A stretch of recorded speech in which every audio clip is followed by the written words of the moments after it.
Welcome to the BiggerPockets Money Podcast, show number 282, Finance Friday edition, where we interview Nicole and talk about investing in real estate, even if you're getting started a little bit late. Interest rates rise, that can have a big impact on things. And so my prediction for 2022 is that I think interest rates will rise. I'm not clear on how much that will affect pricing. It could be that prices come down. It could be that they don't appreciate quite as much as they did last year. It could be that they appreciate a tremendous amount because the interest rates don't rise enough to offset those factors. Mm-hmm. What I think might happen this year, rates will increase, prices may not appreciate as much, and rents will rise very quickly. Hello. My name is Mindy Jensen, and with me, as always, is my solves the Wordle on his first try co-host, Scott Trench. I don't know about that, Mindy, but I did get, I've only done one Wordle, and the word was moist last week. So I know that's a favorite word of many listeners. That's such a gross word. Wasn't that your first word that you guessed in Wordle each time? That used to be my first start word, and then I stopped, and then it was the word, and I was very upset. So now I have to find a new first word, and someday I will get it on the first try, but I don't right now.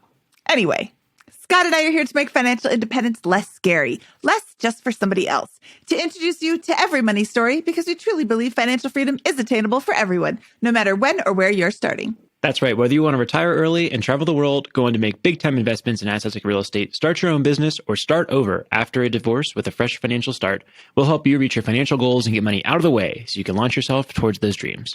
Scott, I love today's guest because she is not financially perfect, but she's doing a lot of things right. So we give her several things to look at. There's a couple of research opportunities in there as well. And I'm excited for her trajectory. I think she has a lot of potential. Yeah, you can say she's not financially perfect, but she's pretty close, in my opinion, relative to where her current financial position is. She's got complete control over her budget. She's got she ends up a little over a median income, I would say, around a median income, and doesn't have much in the way of assets, but I think is really setting a financial foundation for herself that's likely to be really strong. And I think it's just a great perspective and someone to learn from. I think we're going to be all admiring her progress within the next 3 to 5 years based on the trajectory that she's set up for herself and we heard about today.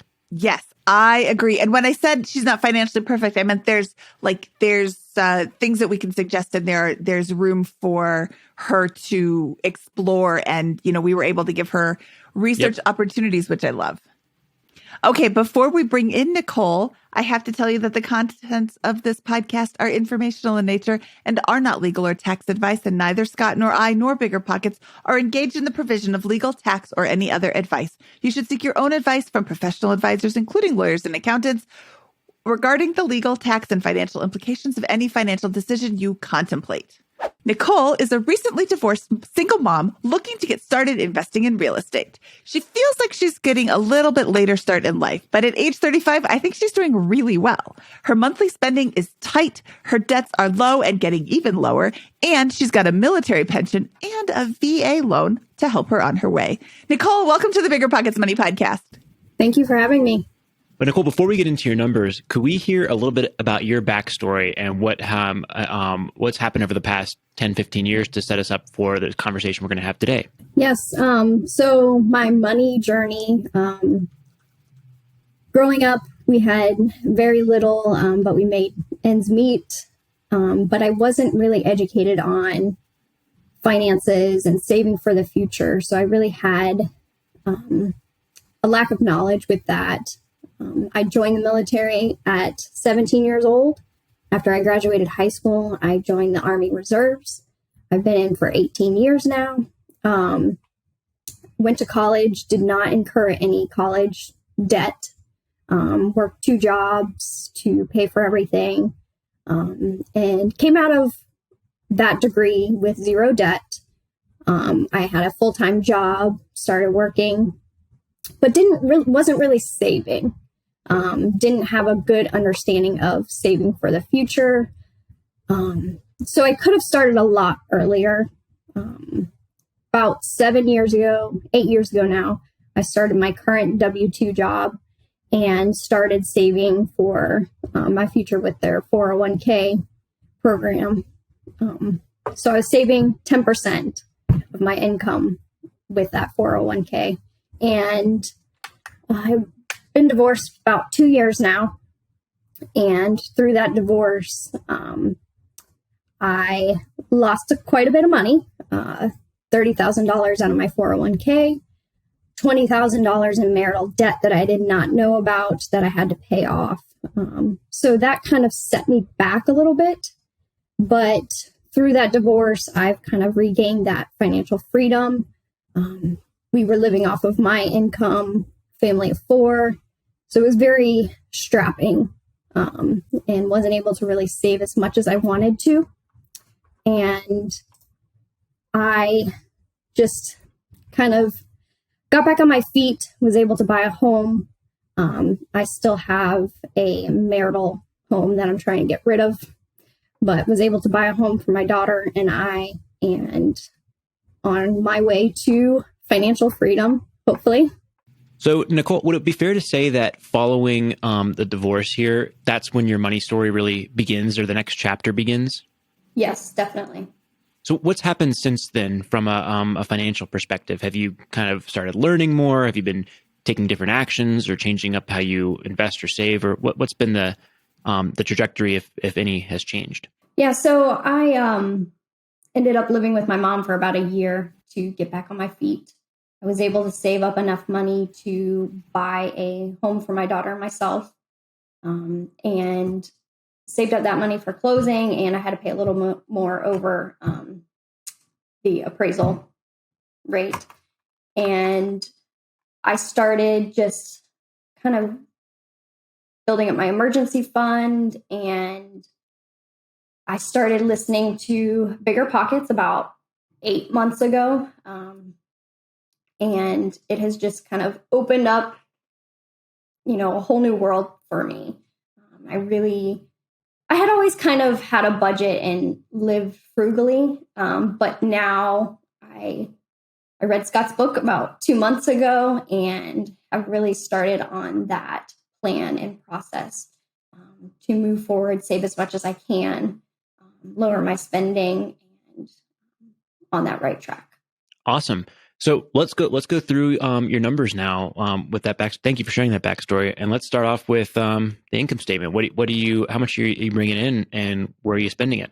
All right. So it is about $4,000 for my civilian job, and then $500 a month for my Army Reserve position. My monthly expenses, my mortgage is $895, electric, water, $200, $113 for cell phone, $500 estimated for groceries. Current car payment is $181. Gas is $120 a month. Auto insurance is $99. Gym membership $30. Miscellaneous entertainment $150. Internet $54. And then I do have allotted $275 for credit card payment. I have $3,300 at 0% interest. So I'll pay that off within the year. So that is included in my monthly budget. I have about $1,900 left over after my monthly expenses. Awesome. That's a really tight budget. So you're doing a phenomenal job on that front, at least in my opinion, on that. So where's the money going? What is it? What are your assets, liabilities, debts? So currently I have 2 mortgages. The mortgage I live in, the house I live in right now, I pay. My previous mortgage that is still under my VA loan, my ex-husband assumed the mortgage, so it's kind of a wash.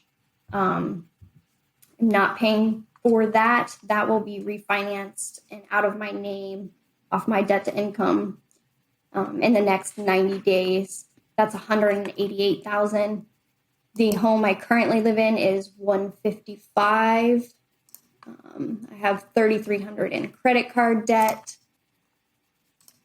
and so that is my liabilities right now, my debts. Great. And do you have any investments in cash savings? So I have 12,000 in cash, and 80,000 in my 401k. Great. Any other assets or things that we should be aware of? The one thing I do have my military pension. Like I said, I've done 18 years. At 20 years, I'll get my 20-year letter, and I will be guaranteed that military pension. So current value is 325,000. And then when I complete my 20 years, it's estimated at 387,000. And that's in current value. Great. And how long to the 20 years? October of 2024. Oh, so you're 2 years away from realizing this $450,000 asset. I cannot collect that until age 58. Okay, great. Okay. Well, awesome. What is the best way we can help you today with based on what you've told us? So I've made some adjustments to how I am investing, I guess, and saving. So I have a couple questions with that. And then also I would like to really start investing in real estate. So do I use my VA loan? Do I go conventional? What is your recommendation? So I can start with how I've changed my investing a little bit. Well, let's zoom out a little bit. What's the goal? So short term, 1 year, I want to save at least 20,000 for this year, starting with your steps, and 20 to 24,000.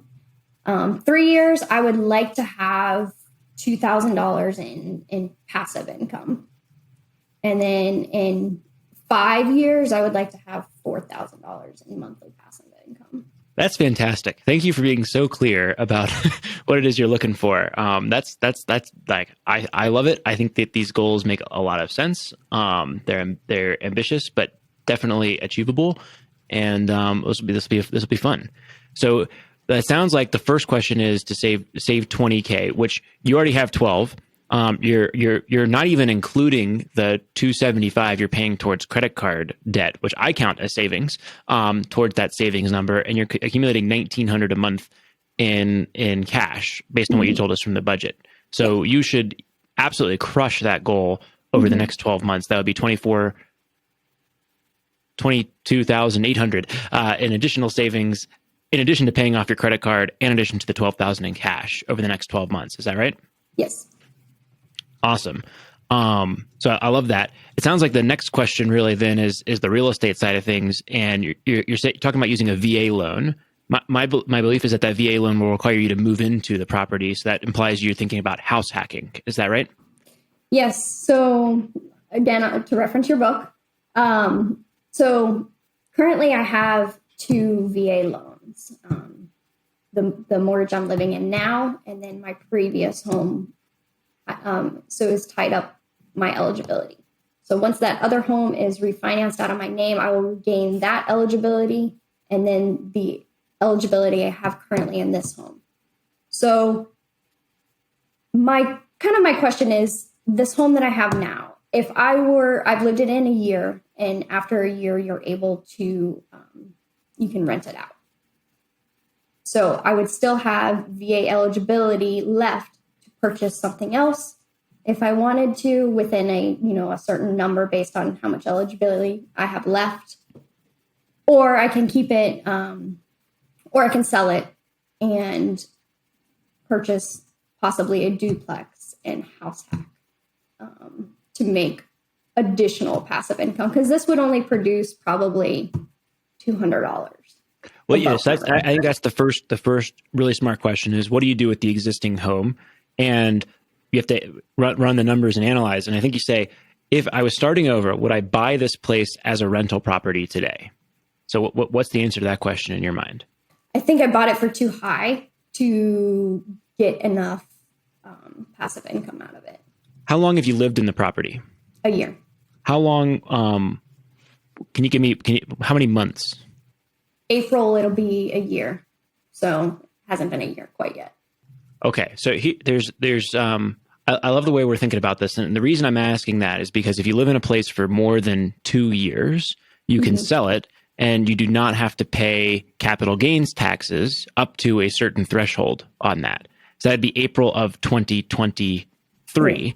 That might be too long in your position relative to how much do you think the gain would be? What'd you buy it for and what would you be able to sell it for in April? So there's probably only $15,000 worth of equity in it.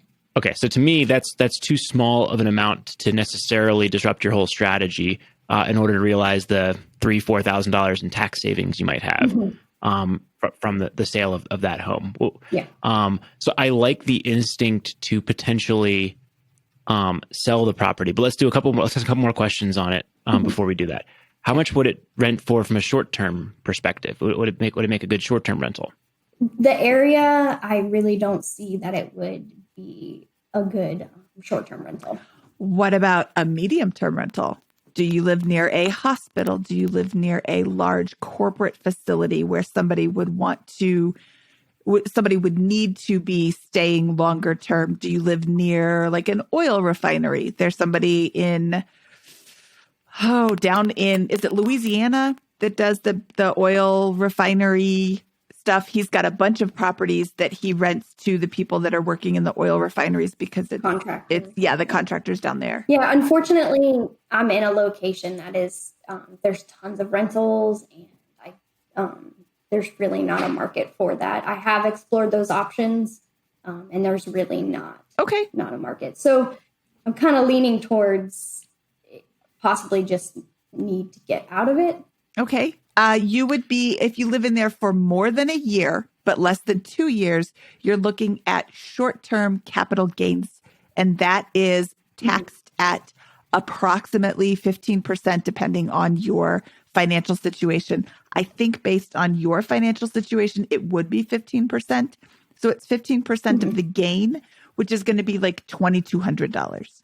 Not an amazing amount, not a horrible amount. So what if I rented it for a year and then sold? No. Same thing. You got to live in it for 2 of the last 5 years. That's your primary residence. Unless you wanted to house hack it and get a roommate for a year, then it's still your primary residence. That could be an option. I don't know if you have enough bedrooms to do that. That could be an option while you're looking for your next property. But like Scott said, the VA loan is an owner-occupant loan. You must live in there for the first year. So you can use your VA loan up to 4 units. It doesn't just have to be a duplex. Yeah, 4 doors. Yeah.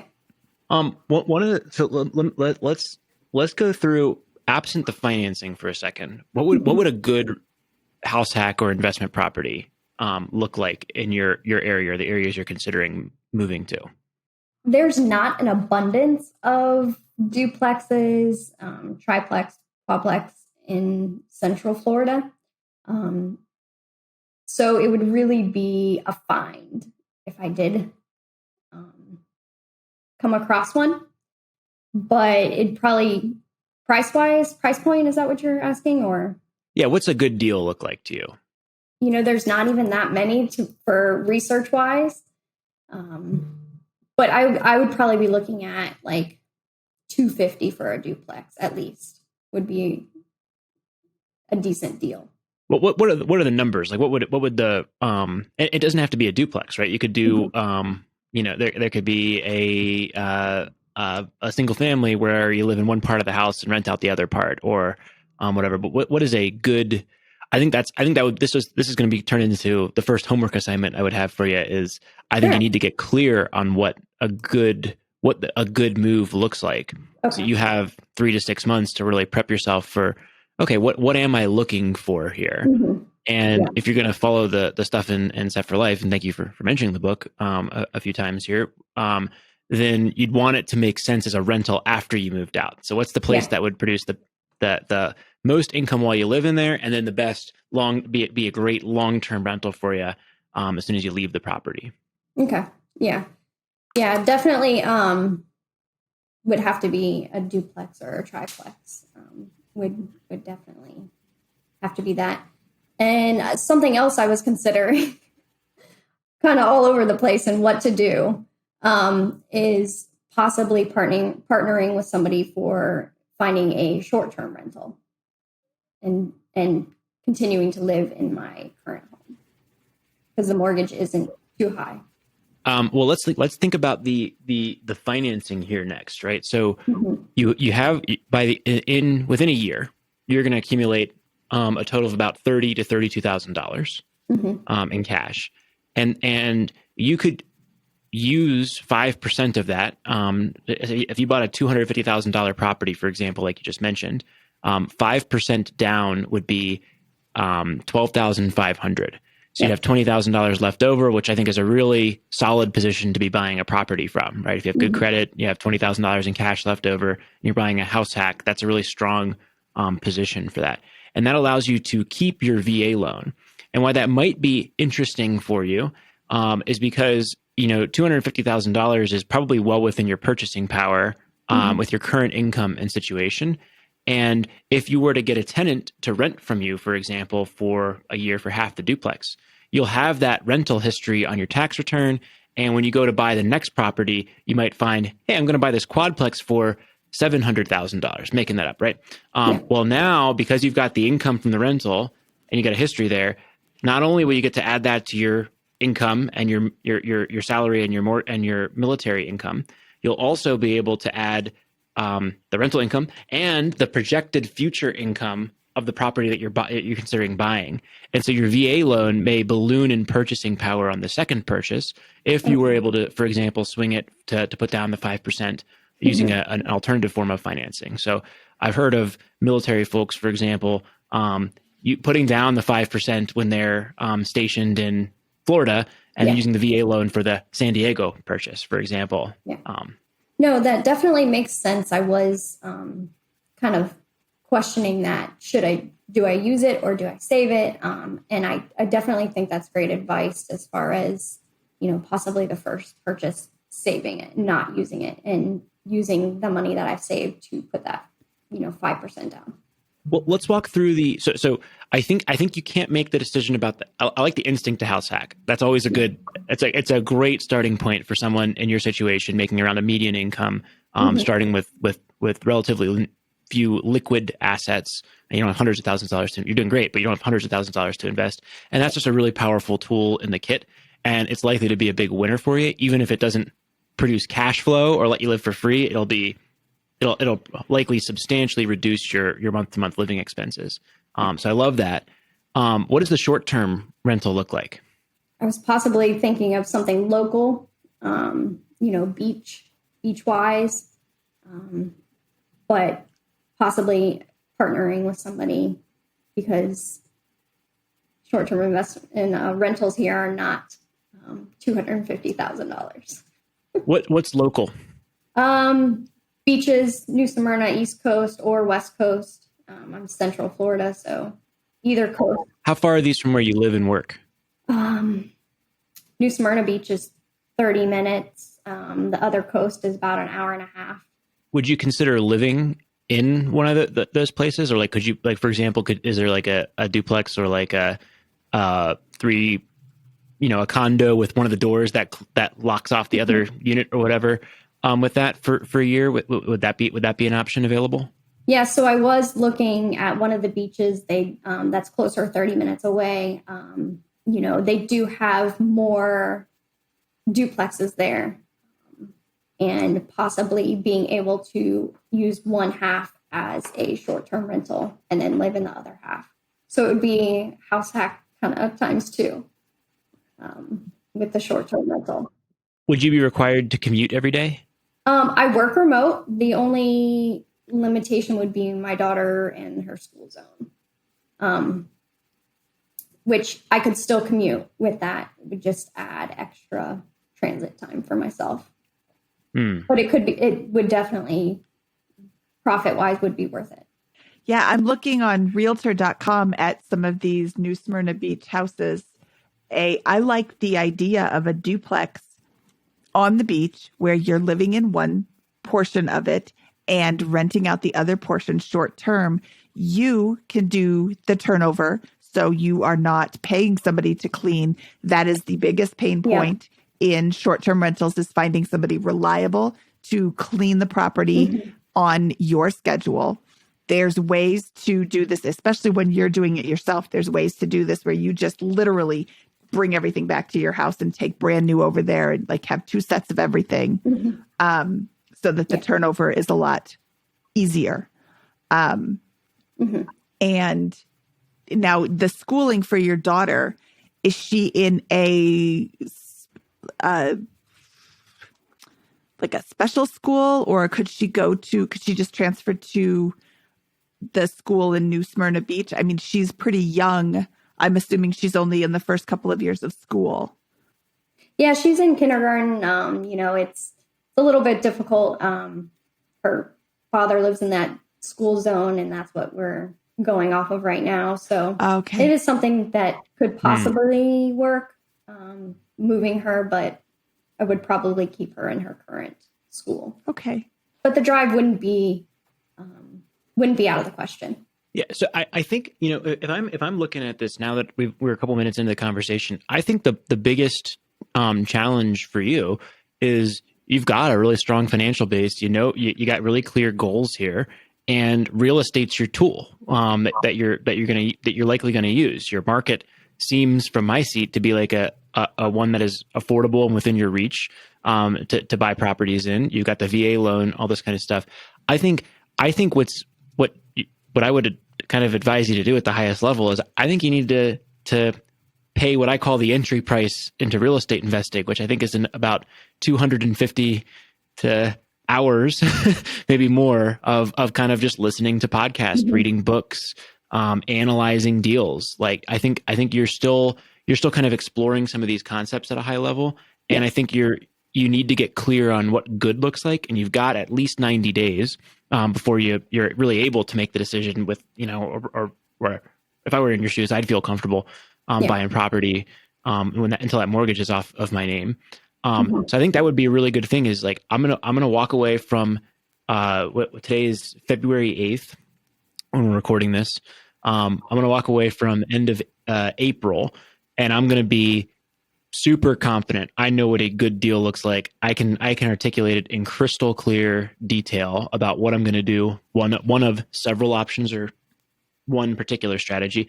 Here's a duplex. It's $250,000. It was built in 1950. It's 2-bed, 1 bath on each side, or 3-bed, 2 bath on each side. The square footage is this. It's got a garage. It's got a yard for the dog. Whatever it is that you're looking for, it cash flows like this.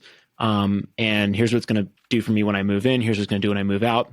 There are 5 to 10 of them that have sold in the last, 90 days, or that I've watched sell over those last 90 days. So I know that they're likely to come on the market. Oh, and here are the Airbnbs in New Smyrna Beach.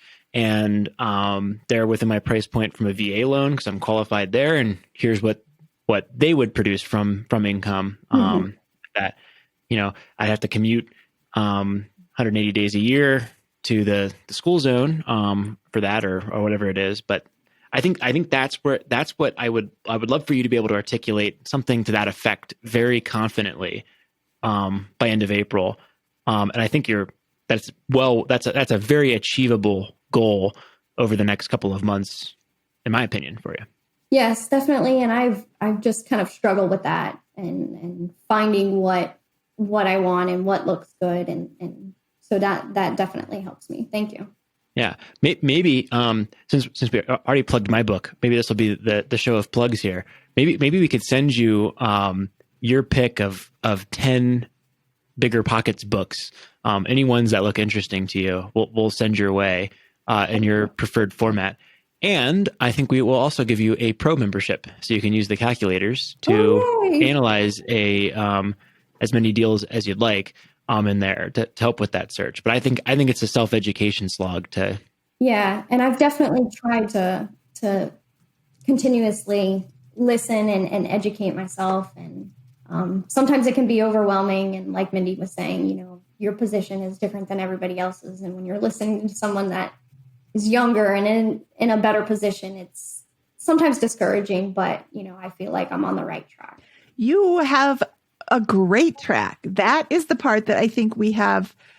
We don't spend enough time on this show saying you're doing great. You are 35 and you don't have a net worth of $7 million, but you also don't have a negative net worth. You don't have $400,000 in student loan debt or $300,000 in credit card debt because you went nuts with the credit card every day for 7 years. You're doing really well. Your expenses are super tight. Could you cut things? Sure. Let's put you on beans and rice every single day for the next month and a half. Let's take away your cell phone and take away your entertainment and, take away your gym membership. And we can get your $2,600 spend down to $1,500. We can really tighten that belt and make your life totally miserable.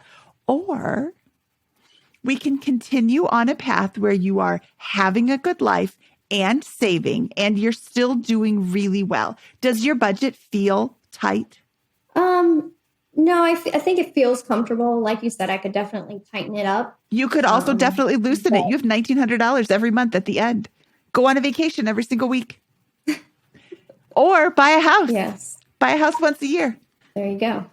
I think that you should connect with a real estate agent. I've got a note here to reach out to you after we're done recording to get a list of books and to connect you up with the pro membership. Thank you, Scott, CEO of BiggerPockets, for offering that. That's very generous of you.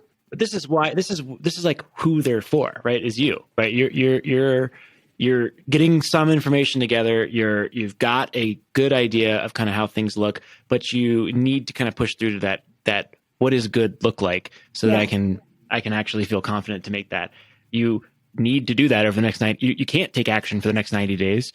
So that says time to study up. And probably in addition to that analysis and that education, it's probably a good time to meet a couple of lenders and agents as well and pick their brain, and local investors. If there's a local investor meetup or anything like that, those would be really good things to start paying attention to and learning about in your area.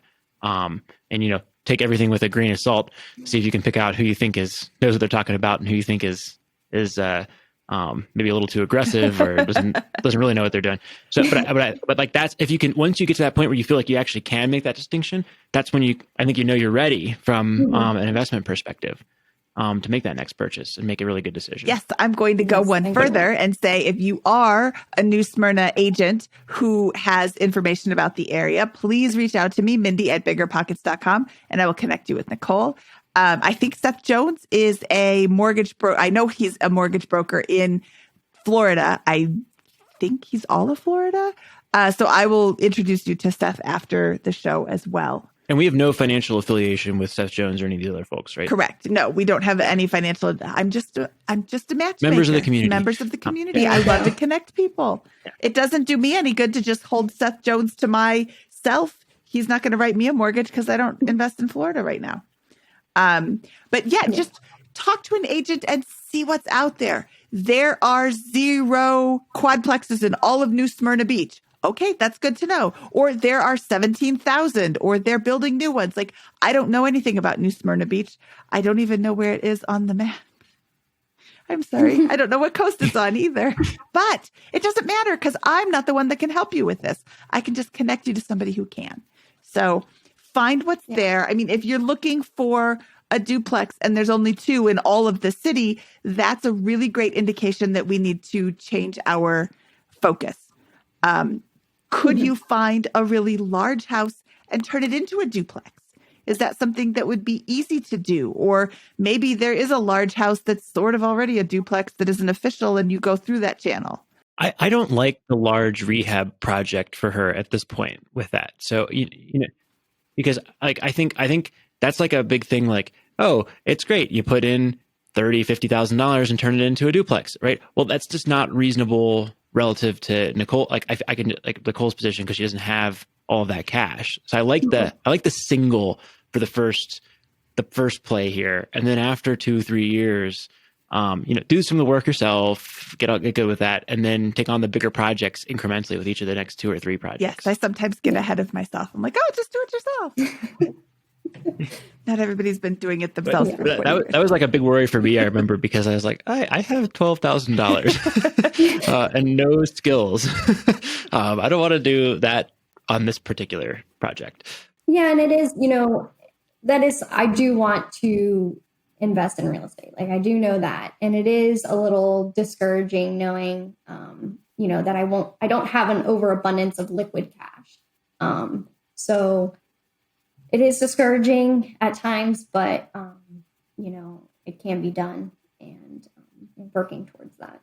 Yeah, but that's where you can look for like the work that would be reasonable for you to do yourself, like kitchen. When I bought my first duplex in a very similar financial position to what you've got here. My evenings were spent staining the kitchen cabinets, which came unfinished, and painting and installing blinds and doing those types of things. Yeah. There was a plumbing project that I did have to spend $8,000 on, and that was it. And I knew that going in, and that was that level of work might be very reasonable for you and might be able to get you a good deal. Yeah. And I'm definitely not above doing any of that work, and, do have a little bit of background in that. My dad used to flip houses when I was younger. So free work, free labor. Paint can transform a house for $35 a gallon. It is amazing what you can do with a gallon of white paint. So what I feel like our your instincts are, I'm completely aligned with your instincts, and it sounds like Mindy is as well here. Like house hacking is a great next option for you. Your foundation is perfect, perfectly set up for that. And real estate is, you're kind of like perfect fairway for someone who might benefit from real estate investing. You're willing to do the work yourself. You're willing to learn about it. You've got the financing options. You've got a good job with all this. You've got a high savings rate. You want the passive income in a reasonably fast period of time. So I love that. What else can we help you with today from a strategic? So recently I cut my contributions to the match, which is 4% at my work, so that I can save as much as possible. And I switched that over to a Roth rather than the 401k. Does that feel like that was a good move? Should I continue with that? If the goal is $20,000 in income in a year and $2,000 in passive in 3 years and $4,000 in passive in 5 years, then absolutely that's a great move. Okay. That'll be really hard to do inside of your 401k. Yeah. In my opinion. Okay. And I like the move to the Roth. Take the free money, put it in the Roth, and then put the rest towards the fund to go after the real estate investments. I think that makes sense to me. Okay. I'm wondering what your W-2 job is, and are there any opportunities for advancement within your company? Are there any opportunities for advancement advancement meaning an increase in salary by finding a new job if you've been there for a while? And are there any opportunities for generating any additional income as a side project, either through your W-2 or through, like, maybe you're fluent in, I don't know, Swahili, and you want to give Swahili lessons, and that's something that is going to be a lucrative side hustle. I wouldn't necessarily suggest doing something that's pretty low value, like DoorDash. That doesn't really pay a lot. That's a lot of initial cash outlay in the form of wear and tear on your car and gas into your car, and then you're not making a whole lot of money on that. So, are there any side hustle opportunities for you? Yes. So I kind of, over the past 2 years, since my divorce, I've really tried to focus on getting my life back together and focusing on my daughter. So currently, I don't manage anyone. There are opportunities I could go back and, manage people and certainly increase my salary. So that is something that I have been contemplating going back into to make additional money. So, and also I have kind of explored an additional job, maybe cleaning. I used to do take real estate pictures for like foreclosures and do like when people left and it was disgusting, I would go and clean, houses and do that. And you could pick and choose what you wanted to do, which I need flexibility when it comes to having my daughter. And I would clean houses for that, again, just to make that additional money. I love it. I think it's not a lot of folks would I think do that in your situation, and the fact that you're willing to do that, the fact that you're kind of saying, I want to become financially independent, I want to build wealth, I'm willing to house hack, I'm willing to clean, I'm willing to take on these jobs or fix it up myself, as a single mom here with that, I think is super impressive, and something that 5 years from now, when we have you back on the show and you've got your $4,000 to $10,000 in passive income from this, you're gonna be, like an inspiration and very proud of that dynamic. So I think it's awesome, and I love that. Yeah, I definitely want to make sure that I instill that in my daughter, and she sees that hard work too. Yeah, like all the right things are going on in your financial position. You just haven't been sitting on this particular trajectory for a long time. And I've mentioned that before on some of the to some of our guests, where you come in, you're 8-12 months into kind of really absorbing perspective on finance and kind of learning about what good looks like from a personal finance position. You've set that up, and you just haven't been sitting on it for 2-3 years to stockpile to see the results of that piling up from a cash position and then in the investment form. So that's why you feel like you're behind. But I don't guarantee you. I think there's a high probability that over the next couple of years, you will see the compounding benefits of what you're doing here, if you continue to keep this trajectory going and slowly accelerate it month to month. So I think it's awesome. But we answered your question about the 401k. What's the next? What other questions do you have? So I haven't calculated my FI number. Is that something that you could assist me with? And the best way to factor in my military pension? I wouldn't worry about your FI number right now. Okay. Honestly, I would worry about it in 2 years or 3 years once you got the first 2,000 in passive cash flow, right? And here's you can absolutely calculate your FI. I'll give you the technical answer, right? Right now you spend $2,600 a month. Therefore, your FI number is somewhere between years 3 and 5 when you hit $2,000 to $4,000 in passive cash flow from your real estate investments or other investments. Another way to calculate the FI number is to take the total amount of your assets, like your equity in the real estate, plus your stock market investments, and boil it down to the 4% rule. So right now you spend $2,600 a month. 2,600 times 12 is going to be 31,200. Therefore, you need about 25 times that amount in assets. That'd be $780,000. But I believe that as you go down this journey and build up some of those assets and kind of get more confident with your real estate investing career and keep this going, that number will expand to some degree and be a little higher than the $32,000 annually that you're spending today. So I think that's why I wouldn't worry about your number quite yet. True. I just worry about keeping the trajectory going and building the asset base. Okay. I'm going to give you a completely different answer because yes, Scott's right, but also Scott's wrong. So you are spending approximately $32,000 a year, $31,200. Let's round up to 32 just to make it easy. That is $780,000 is your FI number. I need to get to this so that I can start withdrawing according to the 4% rule. However, you have a pension. Your pension is $12,000 a year, approximately. So now we're down to a $480,000 nest egg for you to withdraw from the 4% rule because of your pension. We did a show back on episode 259 with Grumpus Maximus, where he talks about pensions and should you cash it out? Should you take it as it comes to you?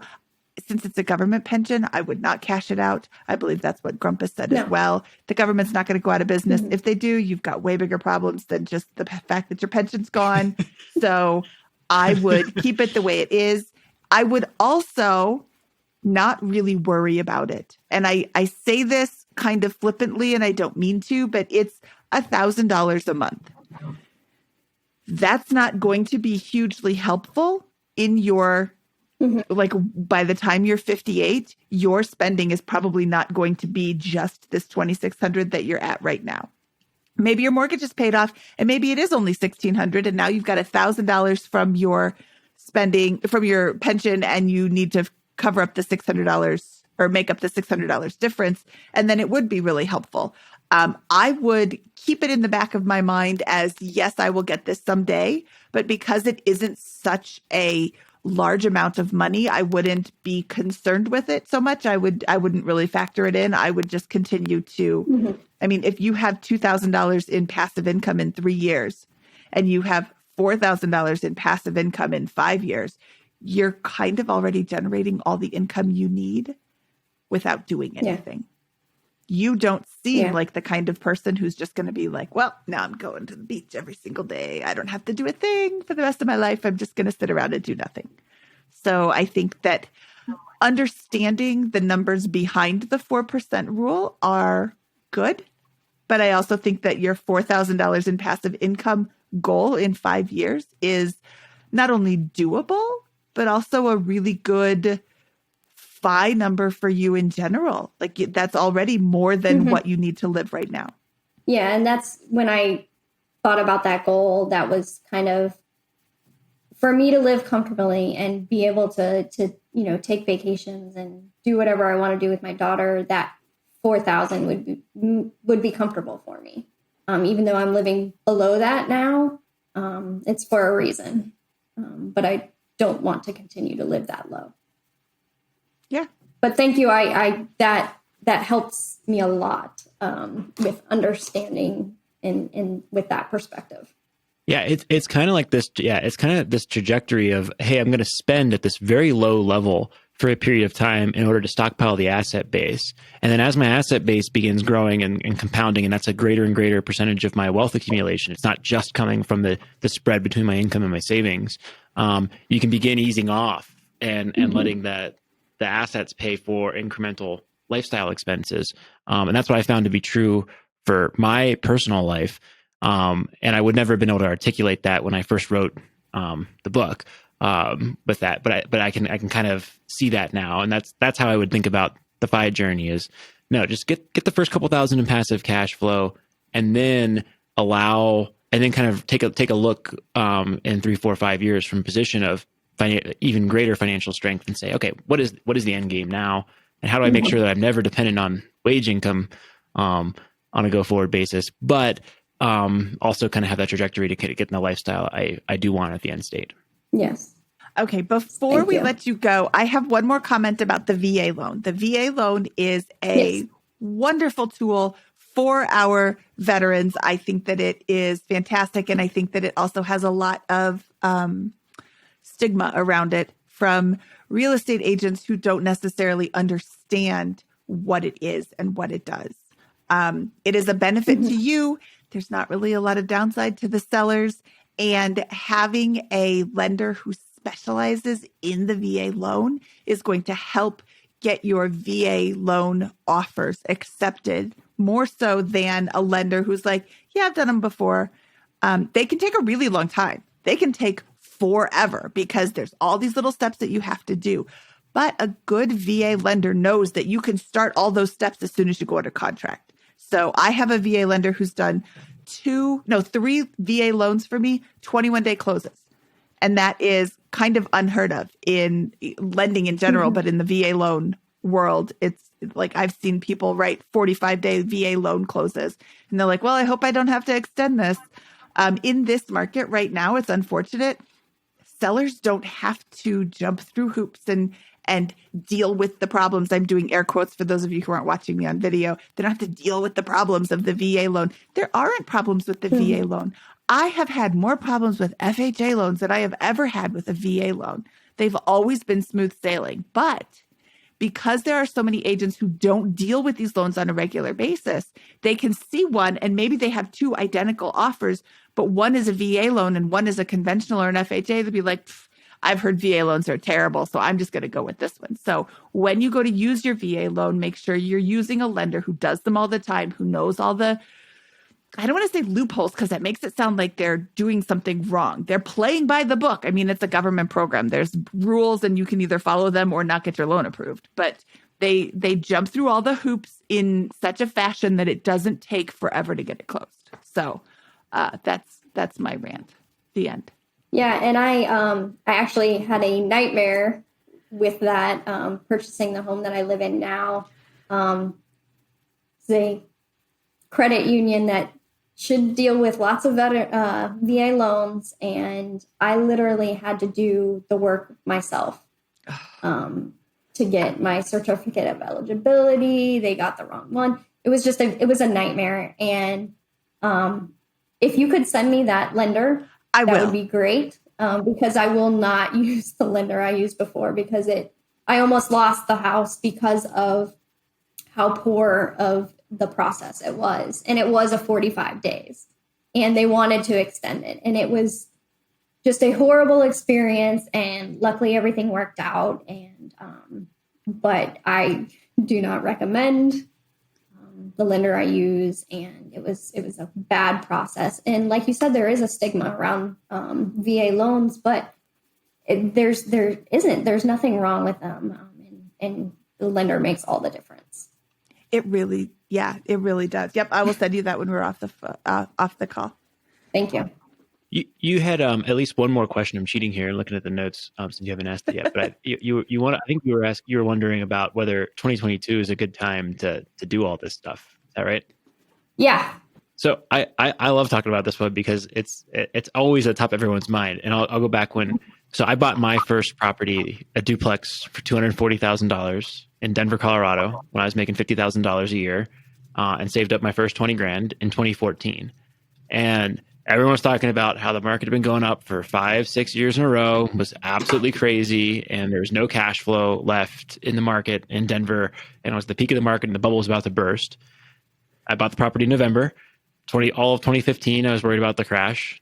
2016, second property. 2017, 2017, I think it was the next one. 2018 was the next one. Bought another one last year, and it's like the whole time you're worried about the market conditions. Nobody can predict the market reasonably well. I will try to predict the market for you, anyways, in a few seconds here. But I think that it's just very hard to do that, and it's like, no, I'm gonna base my investing philosophy over investing over a lifetime, because I would like to be financially free for the entire rest of my life, not just the next couple of years with this. And so I buy one property every year or two, and don't worry about the market conditions. And I'm just consistent, a strong financial foundation, spending less than you earn, and buying and buying and buying and buying, never to the point where that property can bankrupt you. But always with the idea that long term, that property will go up in value, rents are going to increase, I'm going to pay down the mortgage, and it's going to be a long term winner. And from that philosophy, I think is a really powerful position to not worry about the market, because if the market tanks next year, great, you were going to buy property number 2 next year, and you're able to get that one at a lower value. With that. And so it's kind of like the dollar cost averaging with real estate. You know that long term, over a 5-10 year period, if you sustain it, absent apocalypse, which is going to affect everyone, you're probably going to be in a pretty strong position, even if you do have to go through a couple of years of downturn. Right? I don't know. Like, that's the risk we're going to take with real estate if you're going to use leverage to buy an asset. But I think that you can feel comfortable over a long period of time that you're playing the long term averages reasonably well, or at least I do with that. So that's my answer about the market. And I think that it's much more predicated on your personal position, which I think is nearing a position of really a really strong position to get into real estate with a strong savings rate, plenty of down payment, and $15,000, $20,000, $30,000 left over in cash, an emergency reserve. Now, second part of that, what do I think is going to happen in 2022, right? The big question mark this year is interest rates, right? So the Fed has signaled they're going to raise interest rates in March, and people are pricing in, I'm hearing, up to 5 interest rate hikes over the course of this year. Long term, right? The factor, if you forget about those interest rates, you think prices are going to rise, right? If interest rates were to stay flat, prices should rise, because millennials are buying homes. There's a ton of demand. There's not enough land. There's supply and demand factors are really strong for this, right? I mean, I'm interchanging them, but lots of people want homes. There's no supply of labor. There's not a supply of land. There's not a lot of water in parts of the country. It's just hard to get these properties built. And I think Dave Meyer estimates that there's 4 million, our VP of data analytics here, estimates that there are 4 million we're 4 million homes short of meeting demand in the country currently. It's going to take 8 to 10 years at current build rates to really catch that up. So, but interest rates rise, that can have a big impact on things. And so my prediction for 2022 is that I think interest rates will rise. I'm not clear on how much and how much that will affect pricing. It could be that prices come down.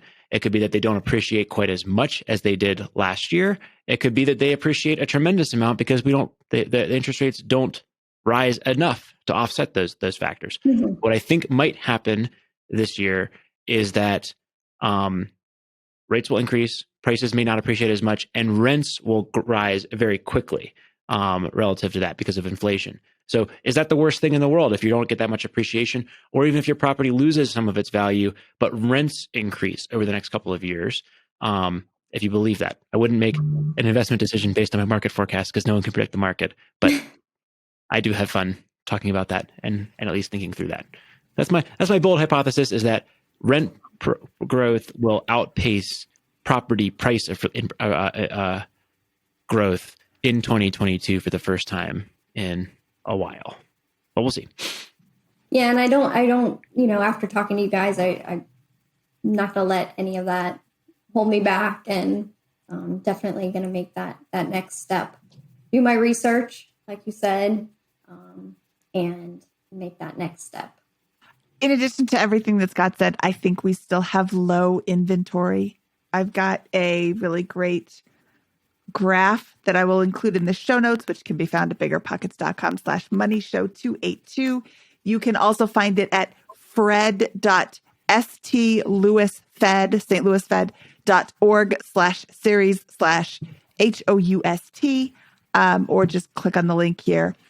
Scott, I shared it in the show notes that we have, and it is showing a housing starts dropping from 2006.